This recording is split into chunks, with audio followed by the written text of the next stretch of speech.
Question number first है, संविधान के किस अनुच्छेद के अंतर्गत अनुसूचित जनजाति शब्द जोड़ा गया है। यह शब्द अनुच्छेद 342 के सब क्लॉज 1 में जोड़ा गया है, इसलिए इसका सही जवाब होगा ऑप्शन नंबर ए। अनुच्छेद 342 के सब क्लॉज 1 में जोड़ा गया है अनुसूचित जनजाति शब्द। क्वेश्चन नंबर सेकंड है, संविधान के किस अनुच्छेद में अनुसूचित जनजाति के गठन के बारे में परिभाषा दी गई है। अभी हमने यहाँ पर अनुसूचित जनजाति शब्द देखा, शब्द किस में है, अनुच्छेद 342 के सब क्लॉज 1 में। यहाँ पर परिभाषा का पूछा है, इससे संबंधित परिभाषा दी गई है अनुच्छेद 366 के सब क्लॉज 25 में, इसलिए इसका सही जवाब होगा option number A. Question number है 3, राष्ट्रपति किस अनुच्छेद में आम सूचना जारी कर अनुसूचित जनजाति को सूची में वर्णित कर सकते हैं।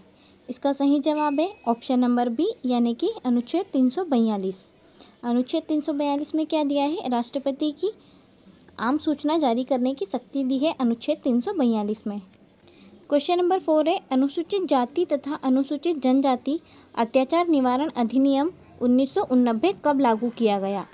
इसका सही जवाब है ऑप्शन नंबर बी, 30 जनवरी 1990 को अनुसूचित जाति एवं अनुसूचित जनजाति अत्याचार निवारण अधिनियम 1990 लागू किया गया। क्वेश्चन नंबर 5 है, सामाजिक शैक्षणिक दृष्टि से पिछड़े हुए नागरिकों के किसी भी वर्ग के उत्थान के लिए अनुसूचित जाति और अनुसूचित जनजाति किस अनुच्छेद में उपबंध किया गया है। इसका सही जवाब है ऑप्शन नंबर सी, अनुच्छेद 15(4) में। क्वेश्चन नंबर 6 है, अनुसूचित जाति एवं अनुसूचित जनजातियों और समाज के कमजोर वर्गों के शैक्षणिक एवं आर्थिक हितों को प्रोत्साहन और सामाजिक अन्याय एवं शोषण से सुरक्षा संबंधित अनुच्छेद कौन सा है। इसका सही जवाब है ऑप्शन नंबर बी, ये अनुच्छेद 46 है। क्वेश्चन नंबर 7 है, राष्ट्रपति किस अनुसूची के तहत किसी क्षेत्र को अनुसूचित क्षेत्र घोषित कर सकता है तथा संबंधित राज्य के राज्यपाल से परामर्श के पश्चात अनुसूचित क्षेत्र को घटा या बढ़ाया जा सकता है। इसका सही जवाब है ऑप्शन नंबर ए, अनुसूची 5। राष्ट्रपति के पास ऐसी शक्ति है कि वह संबंधित राज्य के राज्यपाल से सलाह लेकर कि उस क्षेत्र में अनुसूचित क्षेत्र को बढ़ा या घटा सकता है। क्वेश्चन नंबर 8 है, राज्य किस अनुच्छेद के अंतर्गत किसी भी परीक्षा में अर्हक अंक में छूट प्रदान करने हेतु अनुसूचित जाति अनुसूचित जनजाति के सदस्यों के पक्ष में कोई प्रावधान बना सकता है। इसका सही जवाब है ऑप्शन नंबर ए, अनुच्छेद 335 के अनुसार। क्वेश्चन नंबर 9, अनुच्छेद 338 क अनुसूचित जनजातियों के लिए एक राष्ट्रीय आयोग के गठन का उपबंध करता है। इसे किस संविधान संशोधन या अधिनियम द्वारा संविधान में जोड़ा गया है। इसका सही जवाब है ऑप्शन नंबर बी, 89वें संविधान संशोधन 2003 में जोड़ा गया है। नंबर है 10, किस अनुच्छेद में लोकसभा में अनुसूचित जाति और जनजाति के लोगों के लिए स्थानों के आरक्षण का प्रावधान किया गया है। कहाँ पर, लोकसभा में। इसका सही जवाब है ऑप्शन नंबर बी, अनुच्छेद 330 में किया गया है लोकसभा में आरक्षण का प्रावधान। क्वेश्चन नंबर है 11, लोकसभा और राज्य विधानसभाओं में आरक्षण को किस संविधान संशोधन द्वारा 10 वर्ष के लिए बढ़ा दिया गया है।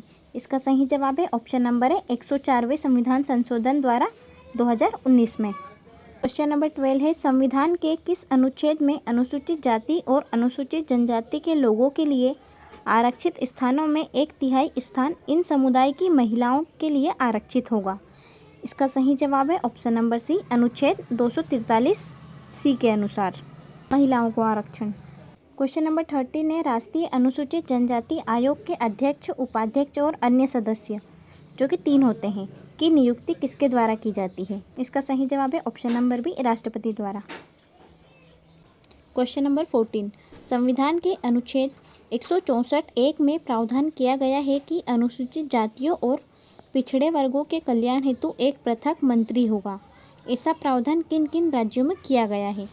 इसका सही जवाब है ऑप्शन नंबर ए, यानी कि मध्य प्रदेश, छत्तीसगढ़, झारखंड और उड़ीसा राज्य में। क्वेश्चन नंबर 15 है, मध्य प्रदेश की विधानसभाओं में अनुसूचित जनजातियों के लिए कितनी सीटें आरक्षित की गई है। इसका सही जवाब है ऑप्शन नंबर ए, 47 सीटें आरक्षित की गई है विधानसभा में।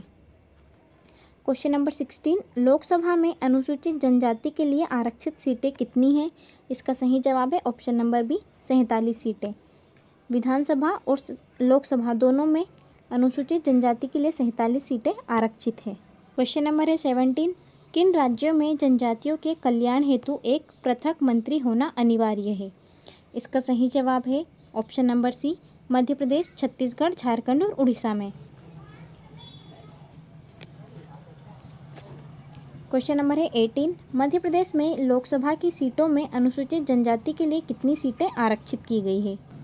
इसका सही जवाब है ऑप्शन नंबर बी, 6 सीटें। क्वेश्चन नंबर है 19, अनुसूचित जनजाति क्षेत्रों के लिए विशेष अनुदान का प्रावधान संविधान के किस अनुच्छेद में है? इसका सही जवाब है ऑप्शन नंबर ए, अनुच्छेद 275 में है विशेष अनुदान का प्रावधान। क्वेश्चन नंबर है 20, लोकसभा में अनुसूचित जाति तथा जनजातियों के लिए सीटों के आरक्षण के लिए प्रावधान किस अनुच्छेद में किया गया है? लोकसभा के लिए ये किया गया है अनुच्छेद 330 में। आई थिंक ये क्वेश्चन हम डिस्कस कर चुके हैं। इसके बाद है क्वेश्चन नंबर 21, राज्यों की विधानसभाओं में ST SC के लिए आरक्षण का प्रावधान किस अनुच्छेद में किया गया है? इसका सही जवाब है ऑप्शन नंबर बी, राज्य विधानसभाओं के लिए 332 में और लोकसभा के लिए 330 में। क्वेश्चन नंबर है 23, जनजातीय सलाहकार परिषद का गठन किस अनुसूची के तहत किया जाता है?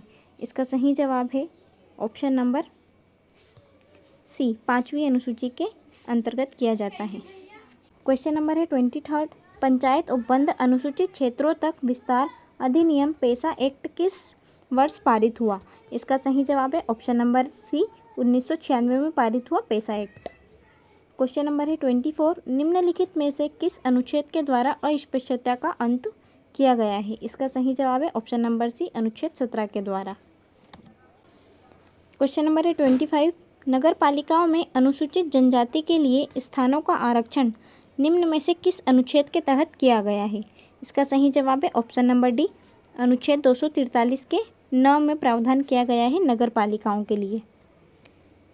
आज का लास्ट क्वेश्चन है 26, पंचायतों में अनुसूचित जनजाति के लिए स्थानों का आरक्षण किस अनुच्छेद के तहत किया गया है?